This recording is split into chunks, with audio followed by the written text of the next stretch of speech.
Retrouvé pour votre nouvelle quotidienne Quintet Flash. Aujourd'hui, mardi, on prend la direction de l'hippodrome de Compiègne à l'occasion du prix Benjamin Boutin. On va évoluer sur 1600 mètres, une course qui s'annonce assez compliquée à décrypter. Et sans plus attendre, on parle des bases avec le numéro 8 qui se nomme Sir Sparkalo, qui affiche 100% de réussite cette saison. Il se plaît sur la distance, il s'adapte à tous les profils. C'est tout simplement pour moi le cheval à battre de la course. Méfiance avec le numéro 2, Momaraza, qui n'a encore jamais déçu et qui vient d'échouer derrière pour la gagne à ce niveau. C'était sur l'hippodrome de Chantilly, sur sa lancée. Il peut encore bien faire. Le numéro 15, Kaliska. C'est l'entraînement d'André Fabre. C'est assez rare de voir un Fabre, ou plutôt une Fabre, en bas de tableau. Elle est assez douée. Maintenant, est-ce qu'elle vaut vraiment une épreuve de ce type? À mon sens, à ce poids, elle est tout à fait capable de jouer un premier rôle. Il ne faudra pas l'oublier au moment des choix.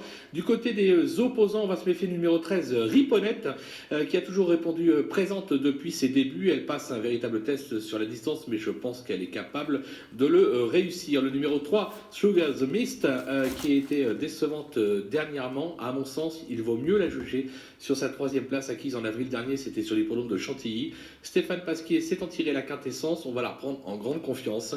Ainsi que le numéro 4 qui se nomme Mystery, qui vient d'ouvrir son palmarès sur la distance. C'était sur l'hippodrome de Lyon-Paris. Son entraîneur est un homme adroit dans cette catégorie. On va lui faire confiance également. Un petit coup de poker, ça sera le numéro 6, Akamu, qui est un ancien représentant de l'entraînement de Jean-Claude Rouget. Il se montre d'une louable régularité. Il s'est déjà placé sur la distance. Alors certes, ce n'est pas un champion, mais à mon sens, à l'issue d'un parcours limpide, il est tout à fait capable de venir brouiller les pistes. Du côté des outsiders, méfiance avec le 10, Normandy Beach, qui possède quelques moyens, qui aura pour lui sa régularité.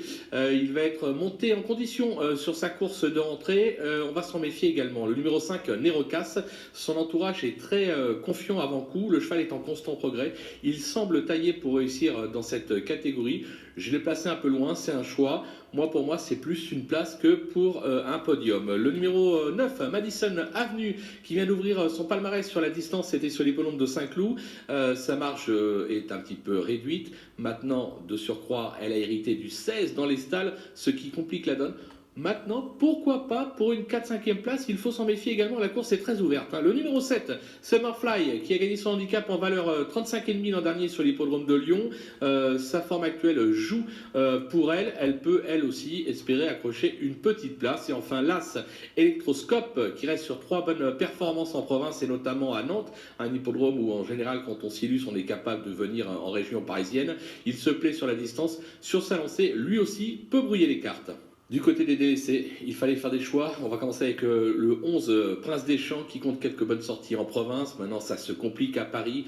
Reste en 4e d'un réclamé. Pour moi, il ne peut pas gravir à cet échelon. Le numéro 12, Saint-Fiacre, qui a bien gagné pour ses débuts. C'était sur l'hippodrome de Vittel. Mais il n'a pas été en mesure de confirmer depuis. Je l'élimine sans regret. Le numéro 14, Chica Energica, qui vient de gagner un petit handicap à Saint-Cloud. La donne change ici. Je ne suis pas sûr qu'elle soit capable de gravir un nouvel échelon. Et enfin le numéro 16, Noble Amber, qui a gagné à Nantes en mars dernier avant de décevoir véritablement sur l'hippodrome de Chantilly. Je pense qu'elle a montré à l'occasion ses limites, donc je vais l'éliminer également.